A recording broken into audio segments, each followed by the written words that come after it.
Hello and welcome to the launching of the Golden Playbook YouTube channel, where we'll be talking all things fantasy football, from rankings to strategies to sit-start decisions, all things to help you win your fantasy football leagues. To start things off, I'm going to be taking a leap back to last year and seeing how my 2024 fantasy rankings turned out. How accurate were they? Who was I right on? Who was I very wrong on? And then comparing that to some of the ESPN experts. It's going to be a very humbling task, but it's something we can learn from. Trends that you want to lean towards for next year. There's the golden boy himself, Copper. Copper, why don't you say hi? He's a little busy, but there's the mascot behind the name. With that being said, we're going to jump right into the rankings. We'll start at the QBs. And I'll explain this graphic to you guys a little bit. So they're ranked in my rankings, obviously. But to the right of them is the ESPN consensus. So the ESPN professionals that they have at their site ranking them. So that'd be how I stack up against them in their pre-season rankings. And then the far right column is actually how they finished in the 2024 fantasy season. PPR for everything. If you're not doing PPR, get with the times. That's all I got to say. All right, hopping straight into my QBs here. As you can see, I'll read through the names and then we'll kind of get into a deeper discussion of what I was thinking, and then obviously the final turnout. I had Jalen Hurts 1, Mahomes, Josh Allen, Lamar, nothing crazy. Joe Burrow, Dak Prescott, CJ Stroud, Kyler Murray, Tua Tagovailoa, and then Brock Purdy rounds out my top 10. Nothing really crazy in the top 5, I would say. The only one I was a little bit higher on was Mahomes and then Burrow. According to consensus, Mahomes, still top 10 year, but not great by any means. With the amount of passing volume he was having, I was expecting, much better numbers. But with the rushing upside being so limited, that really kills you unless you're putting up Joe Burrow numbers. As you can see, he finished, PPR quarterback 3, and just had an all-around great season. But then we get on to some things that were a little bit tougher. We had Dak, CJ Stroud, both whom did not have good seasons. Dak obviously got injured, was not playing well previous to the injury. Stroud, they took a giant regression step in Houston. I had him in one of my leagues, was expecting big things, as the ESPN professionals were as well. Just didn't turn out. Probably the next biggest differential was the Tua. As you'll see when we get to wide receiver rankings, I was really high on the Miami offense this year. That bit me in the butt a little bit because Tua up at quarterback 9 compared to consensus had him at 18, and he finished as quarterback 21. Partially due to injury, but partially just a really stagnant offense, checking the ball down most often. Wasn't a great success for that Miami team, who I will be cooling off of. We'll see if that's to my detriment or not this season. And then rounded out with Brock Purdy, pretty, right where we had him ranked, so no complaints there. Let's move on to 11 through 20. All right, next we had Jordan Love, Caleb Williams, Trevor Lawrence, Jared Goff, Kirk Cousins, Justin Herbert, Anthony Richardson, Aaron Rodgers, Matt Stafford, Jaden Daniels. So the obvious ones here, we'll start at the bottom. Jaden Daniels, I was way too low on. I rarely put rookie quarterbacks high into my rankings, just based off previous years. It always takes a little bit of a learning curve. No matter how talented or how highly touted they are coming out, I decided to put Caleb pretty high in the rankings. And unfortunately, he didn't have a horrible season, but he wasn't the one who popped off. That was obviously Jaden Daniels. And as you'll see in the rankings, I was very low on this Washington team, which didn't ultimately pay off, obviously. One guy I was much lower on than consensus, which I am very thankful for, was Anthony Richardson. I just didn't see what everyone else was seeing. Obviously, he has the rushing upside, but he is one of the more inaccurate throwers of the football, can't stay healthy. All those things combined, he ended up getting benched for part of the season, injured for part of the season, and was just still underwhelming as a passer. So one of the guys I'm very thankful I was much lower on. One other guy who obviously played much better than me or the experts were really expecting was Jared Goff. When you have that many playmakers around you, it's probably hard to not play well. But Goff's a very competent quarterback. I had him ranked 14, which is a little bit ahead of the experts who had him at 19. Finished as a QB6, so great value if you drafted him late in drafts or in super flex leagues as your QB2. That was great value there. Let's move on to the bottom tier guys. I know no one likes looking at this, but you can find gems down in this area, as we've seen. Mostly from rookie QBs, who, like I said, I've been low on them. I was low on a couple guys in here. I had Geno, Gardner, Will Levis, Russell Wilson, Deshaun, Baker, who's a guy who popped off, Derek Carr, Bo Nix, Drake May, Sam Darnold. So obviously there are some top 10 quarterbacks in this list, which, that's a good thing to think about moving towards next season. You'll be able to find guys later in drafts that can be a competent QB1 for you, like Baker, who me and the consensus were low on, Bo Nix, Sam Darnold. When you have Justin Jefferson to throw to, that's not a bad guy to get attached to. Bo Nix, plenty of rushing upside, which we love to see. A lot of the rookie quarterbacks this past year, I should say, had a lot of rushing upside, which really boosted their fantasy value. Bo, Drake, obviously Jaden, and then Caleb also was running a fair bit. So lots of guys down here.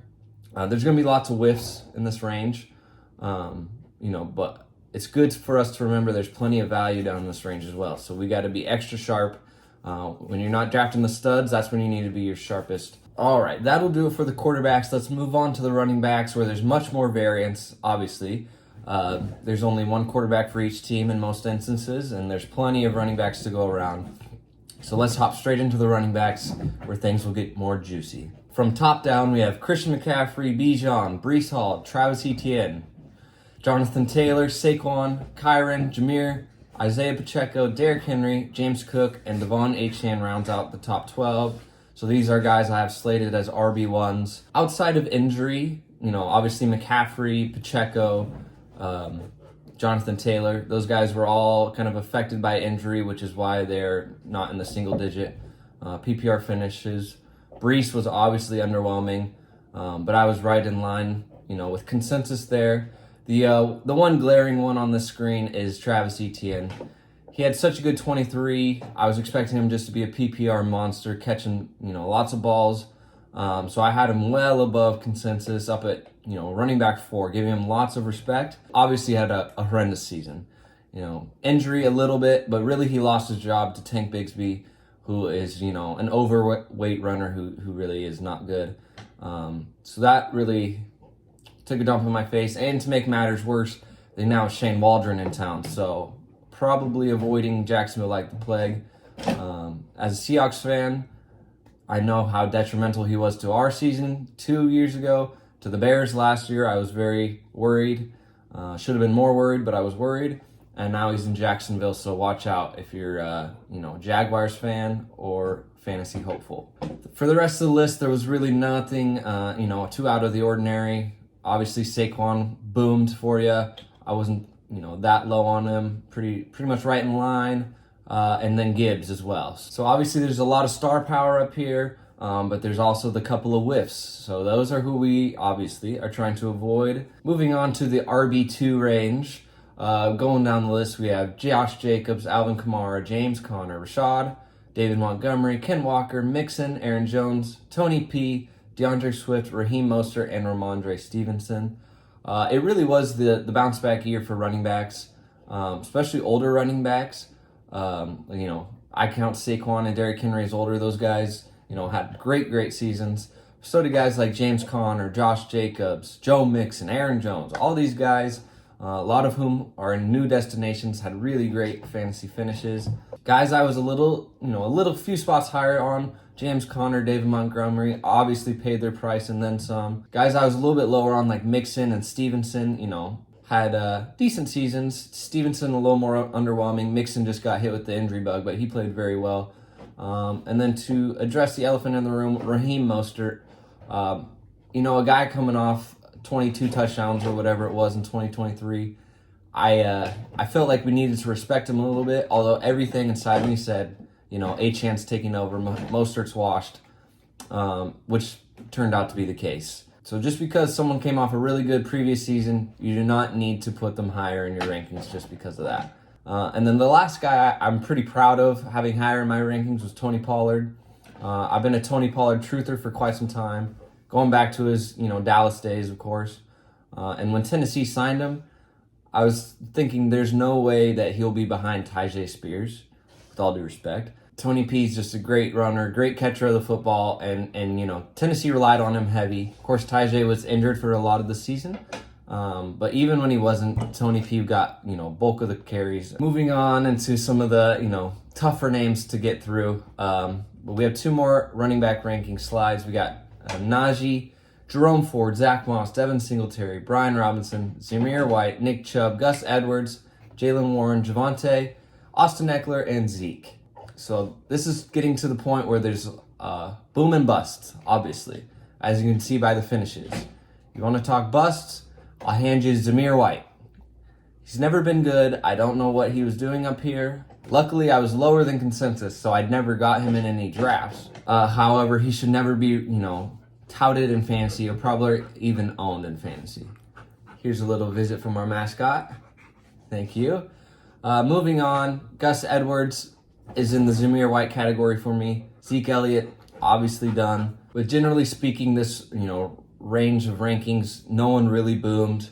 Najee was, consistent at best. Other guys had spurts throughout the season. Brian Robinson was okay. But this range is kind of why, we'll get into strategy later, but a lot of guys go for the hero RB early and then take shots on guys later, because as you'll see, plenty of guys, RB1s, RB2s later in the draft. This is really the industry likes to call it the dead zone of running backs. And this kind of, proves us that not a lot of good value and not a lot of high running back finishes in this range. So that'll be something to think of, as we head into draft season. Let's move on to the final ones. Let's get through these quick because they're kind of, tough names to swallow. Jonathan Brooks, Blake Corum, Tyjae Spears, Rico Dowdle, Chuba, Ty Chandler, Trey Benson, Chase Brown, Zach Charbonnet, Tyler Algier, Jamal Williams, and Khalil Herbert. Yuck. A lot of them I just put bad for the 2024 finish because that's what they were. They were either injured, not good, didn't play, all of the above. But as you can see, there's some really solid names in here. Rico, way above value, did pretty well. Chuba, top 10, top 12 running back. Chase Brown, top 10 running back. Like I said, you're going to kind of bypass that previous, group of players and take some shots on some of these guys who have a little more upside. Maybe they're not the starter in their role, but they have an easier path to it if someone were to go down or if they just get, they outplay the other person. Let's move on to the wide receiver rankings. Another one with lots of variance, much like these running backs. Straight into it, we've got Tyreek, CeeDee Lamb, Justin Jefferson, Jamar, Amon-Ra, Garrett Wilson, A.J. Brown, Devontae Adams, Chris Olave, Puka, Brandon Ayuk, and Cooper Kupp. As you can see, there are guys at the end of this tier that I was higher on than consensus that did not pay off. To the likes of Chris Olave, Brandon Ayuk, Cooper Kupp, those kind of guys. That'll be something to know, The guys I have a feeling about in this top range of wide receivers, besides the obvious ones at the top of this list, like the CDs, Justin, Jamar, Amon-Ra. Maybe I bypassed the end of this ranking or, we'll learn from it. Tyreek, obviously down here, like I said, high on Miami this season. As you'll see, I had Waddle in the next group, and they just, they did not perform well at all. But that group of guys, CD, Jefferson, Chase, Amon-Ra, Garrett Wilson even, all, pretty much paid their price, top 10 guys. Just had excellent seasons, and I imagine they'll do the same moving on. And let's move on ourselves. Next grouping, we've got Devontae Smith, DJ Moore, Marvin Harrison, Jalen Waddle, Mike Evans, Michael Pittman, DK Metcalf, Debo, Stephon Diggs, Nico Collins, Amari Cooper, and Rashee Rice. First off, I would like to send my condolences to Rashee Rice. I was a major truther in the offseason. Once we kind of figured out the offseason issues were not going to be too big a deal, he was shooting up my rankings. I only ended up having him 4 spots higher than consensus, but for a long time I was much higher. And if he didn't get injured, boy, was he looking to have a top 5 season. A little worried about coming off the injury this season, but it'll be hard for me not to be high on him again. We'll get into that in later videos. Guys that I was high on that, obviously did not need to be. Amari Cooper, Jalen Waddle. And then a couple guys I was lower on than consensus. Pittman, obviously a good fade. That was part of my Anthony Richardson concerns. Someone that inaccurate throwing the ball, and Michael Pittman's role kind of been changing with Josh Downs getting into the picture, stuff like that. I was a little bit lower on him, and to good avail.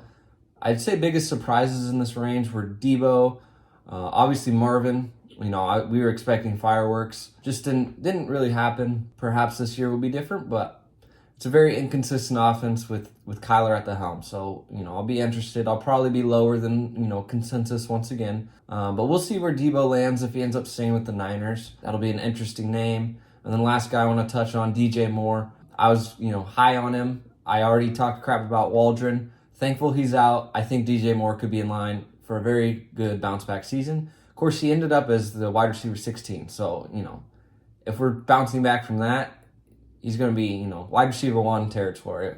Moving on, we got T. Higgins, Christian Kirk, Calvin Ridley, George Pickens, Tank Dell, DeAndre Hopkins, Josh Palmer, Keenan Allen, Zay Flowers, Jordan Addison, Chris Godwin, and Drake London. Let me address a couple elephants in the room on this page.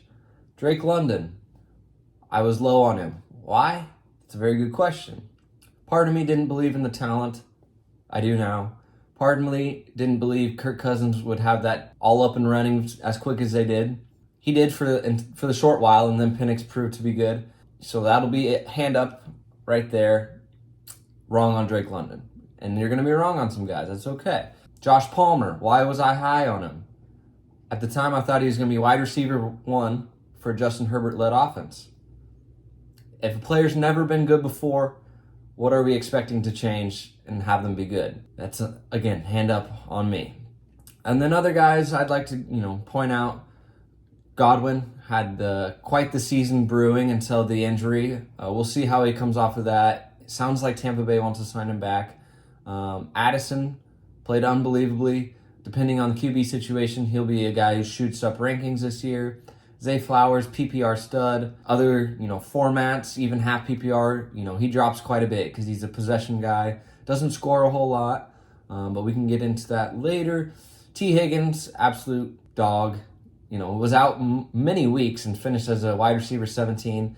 Cincy, all inclinations that they want him to return. Obviously, who wouldn't? He's a stud, but we'll see where that turns out. Christian Kirk, a guy I was high on going into the year. Same kind of deal as Palmer. I thought Kirk would be a wide receiver 1 for, Trevor Lawrence-led team. BTJ obviously took that over, and Kirk ended up getting hurt, in the end. But overall, in this range, some things I will be thinking about moving forward. The old veterans who, are no longer good or were never good, I'll probably drop them down the rankings, like the DeAndre Hopkins, Josh Palmers, Keenan Allen, even though Keenan, played well.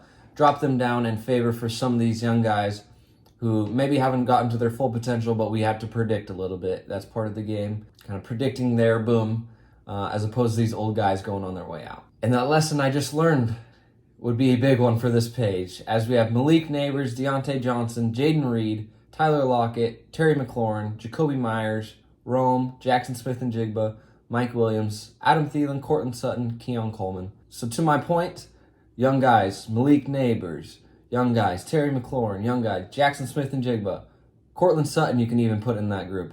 All guys, young, potential, new situations, or they're rookies. We have to predict, that their boom is coming at some point. So putting them ahead of those veterans who we know what we're going to get out of them, like the Tyler Lockett's. I'm a Seahawks fan, love Tyler Lockett and all he's done, but, he's well past the prime. Those are guys you just kind of got to move down, down the rankings. The Mike Williams of the world coming off an ACL. Like that, looking back on it, it's easy to look back on it, hindsight, and be like, what were we thinking? In the moment, you've seen these guys play well before, perform for your team. That's the kind of thing. When they perform well for your team, you get an extra connection to them. As you can see, Kamara up in the corner, His rookie season, I picked him up. Obviously, waivers week 2. He was a league winner for me, and I've been a fan ever since. That's just how it kind of goes. The big lesson on wide receivers, young guys with potential or new situations, slide up the rankings in favor of the old veterans who are on their way out, even though they've probably done a lot for you.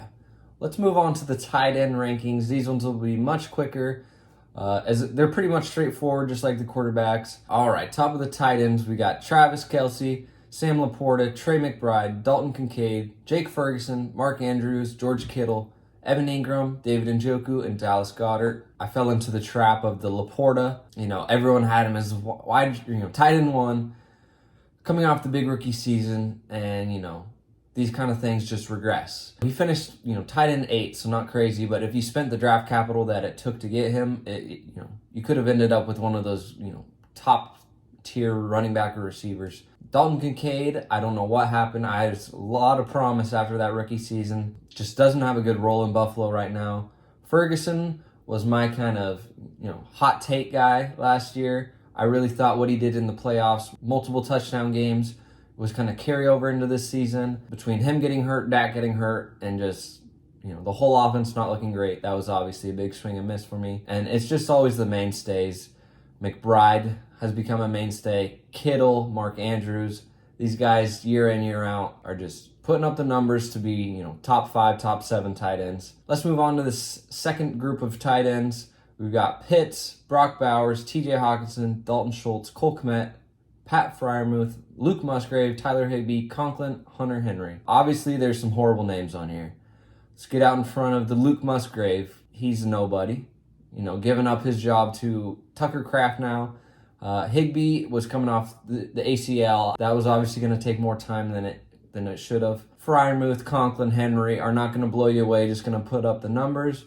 And then I'd be remiss if I didn't talk about Brock Bowers. Obviously, I was right in line with consensus, but he had a boomer season. Depending what quarterback lands there, he's probably going to be in line for another season similar. And then a hot name going into last year was Kyle Pitts. This is one of those guys, if they haven't been good before, it's hard to trust them to be good again. So I was a little bit lower.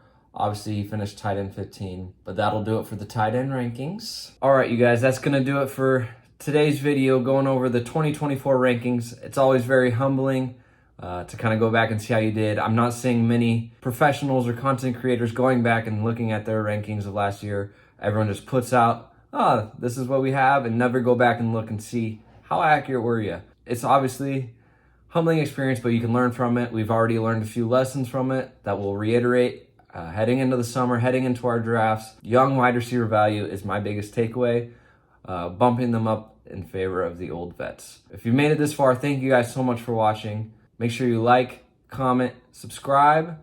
Stay tuned for more content. We'll be doing our 2025 rankings coming out very, very shortly, so stay tuned. Thank you. One last word from our mascot. Please subscribe so we can get thick cut bacon, and stay tuned for more videos. Signing off.